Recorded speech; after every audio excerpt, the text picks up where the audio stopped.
Bodhisattva Asvaghosa, Mã-Minh Bồ Tát. Bodhisattva Asvaghosa lived in the 1st to 2nd centuries AD and was born in Saketa, central India, now Odd, Uttar Pradesh, India.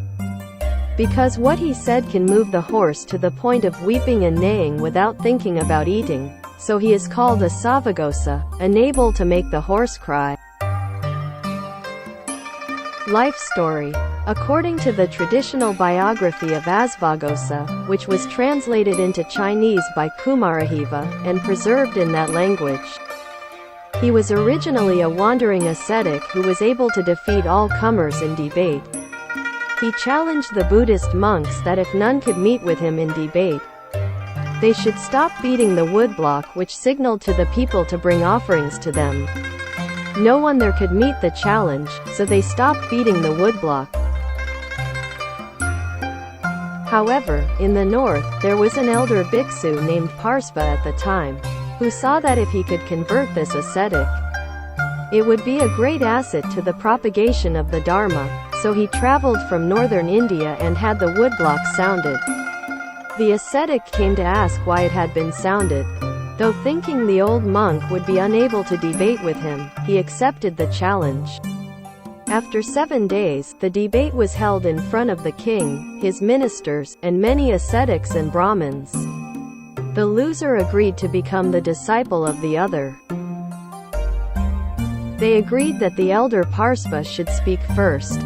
He asked, "How can the world be made peaceable, with a long-lived king, plentiful harvests, and joy throughout the land, with none of the myriad calamities?" To which the ascetic had no response and so was bound to become Parsva's disciple. And he was given full ordination as a bhikksu. Although he had to consent to this, he still was not convinced of the elder's virtues, until he showed him he had mastered the bases of spiritual power, ardhidhipada, at which point he gained faith. Parsva then taught him the 5 faculties, the 5 powers, the 7 factors and the 8-fold noble path, and he eventually mastered the teaching. Later, the central kingdom was besieged by the Kusana king's army, who demanded 300,000 gold pieces in tribute. The king could not pay so much, as he had only 100,000. The Kusana king, therefore, asked for the Buddha's begging bowl, the converted monk, and the 100,000 gold pieces for his tribute. Although the king of the central kingdom was unhappy, the monk persuaded him it would be for the good of the propagation of the Dharma, which would spread across the 4 continents if he went with the Kusana king. He was therefore taken away. However, the Kusana's king's ministers were unhappy, not thinking that the bhikksu was priced correctly at 100,000 gold pieces. The king, who knew the worth of bhikksu, ordered that 7 horses be starved for 6 days.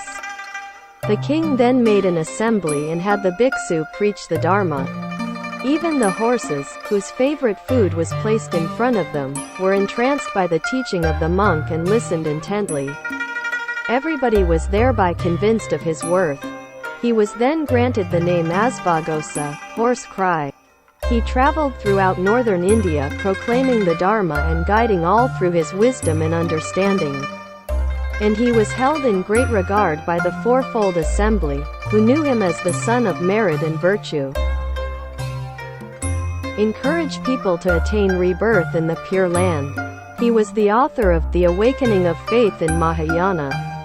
At the end of the article, it encourages people to seek rebirth in the Pure Land.